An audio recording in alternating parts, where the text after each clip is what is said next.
Assalamualaikum warahmatullahi wabarakatuh. Innal hamdalillah wassalatu wassalamu ala Rasulillah wa ala alihi wa sahbihi wa mawalah, amma ba'd. Sahabat beriman yang dirahmati Allah Subhanahu wa taala, setiap kita hidup pasti kita menghadapi masalah.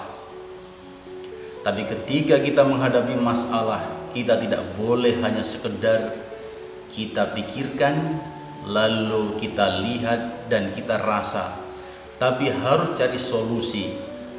Dan solusi yang tidak kalah pentingnya dalam hal ini adalah solusi yang bersifat transenden, yakni memohon kepada Allah Subhanahu wa taala. Muhammadiyah melalui Munas Tarjih yang ke-25 tahun 2000 di Jakarta, agar doa-doa kita ini diijabah oleh Allah Subhanahu wa taala. Muhammadiyah menyatakan ada 4 adab yang sangat penting untuk kita perhatikan agar doa kita diijabahi oleh Allah Subhanahu wa taala. Yang pertama adalah tentunya memulai doa dengan memuji kepada Allah Subhanahu wa taala dan bersolawat kepada Nabi Muhammad sallallahu alaihi wasallam. Sebagaimana dalam hadis sahih dijelaskan, idza shalla ahadukum falyabda bitahmidillah. Apabila salah seorang di antara kalian berdoa kepada Allah Subhanahu wa taala, maka awallah dengan memuji kepada Allah, watsana'i alaih, dan juga mengagungkan kepadanya. Tsummal yusalli ala Muhammadin sallallahu alaihi wasallam, kemudian bersolawat kepada orang yang dicintai oleh Allah, hamba Allah yang sangat dicintai Allah, yakni bersolawat kepada Nabi Muhammad sallallahu alaihi wasallam. Lalu yang kedua adalah tentunya dalam berdoa ini hendaknya kita merendahkan diri dan suara berlahan.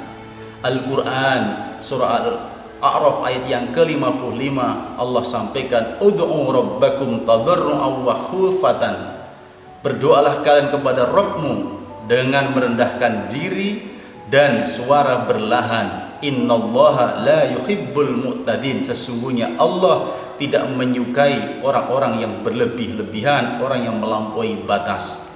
Yang ketiga, ada berdoa agar doa kita dikabulkan oleh Allah Subhanahu wa taala adalah dengan cara menengadahkan kedua telapak tangan kita. Sebab di dalam sebuah hadis yang bersumber dari Salman, hadis ini diriwayatkan oleh Ibnu Majah dan Tirmidzi, bahwa Allah Subhanahu wa taala Rasul bersabda, innallaha hayyun karimun. Sesungguhnya Allah zat yang maha malu dan maha mulia, sangatlah malu ala abdihi, kepada hambanya, idza rafa yadaihi, ketika hambanya berdoa dengan menengadahkan kedua telapak tangannya, lalu Allah kemudian lam yuraddahu masifran, Allah tolak begitu saja.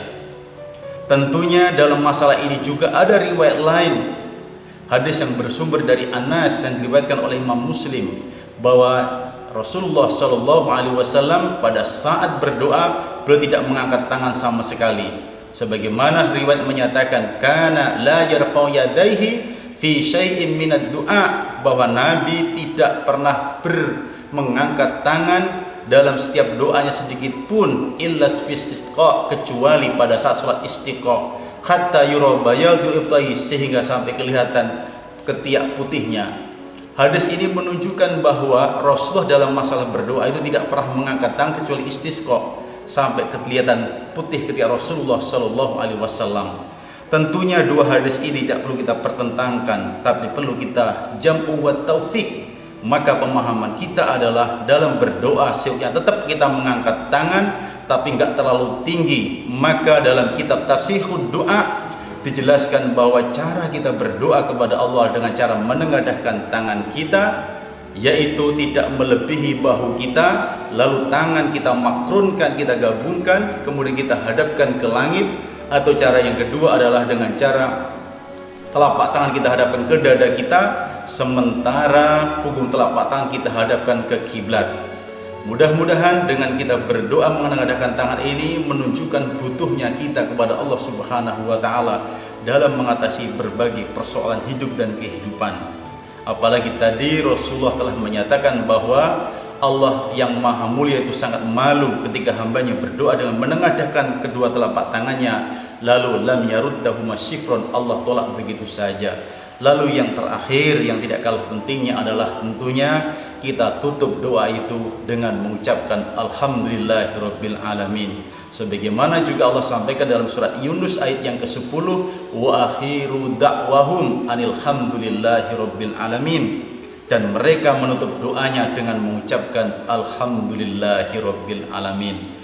Mudah-mudahan dengan usaha kekuatan langit berupa doa ini, Allah Subhanahu wa taala kabulkan apa yang menjadi hajat kita, sehingga hidup ini bermanfaat. Apalagi dari sekian manfaat berdoa itu, salah satunya adalah memberikan kenyamanan hidup bagi kita, ketenangan hidup bagi kita, psikologis kita, pikiran kita, bahkan akan cukup bermanfaat bagi apa yang telah kita hadapi dan akan kita hadapi. Di dalam sebuah hadis Rasul sampaikan, inna doa yang fa'u mimma nazala atau mimma lam yangsil. Sesungguhnya doa itu dapat bermanfaat baik pada musibah yang telah menimpa kepada kita ataupun musibah yang akan menimpa kita. Fa'alaikum biddu'a ya ibadallah, wajib bagi kalian untuk berdoa wahai hamba-hamba Allah Subhanahu wa taala. Inilah 4 adab yang ditetapkan oleh Muhammadiyah melalui Munas Tardih yang ke-25 tahun 2000 di Jakarta. Semoga bermanfaat. Wabillahi taufik wal hidayah. Assalamualaikum warahmatullahi wabarakatuh.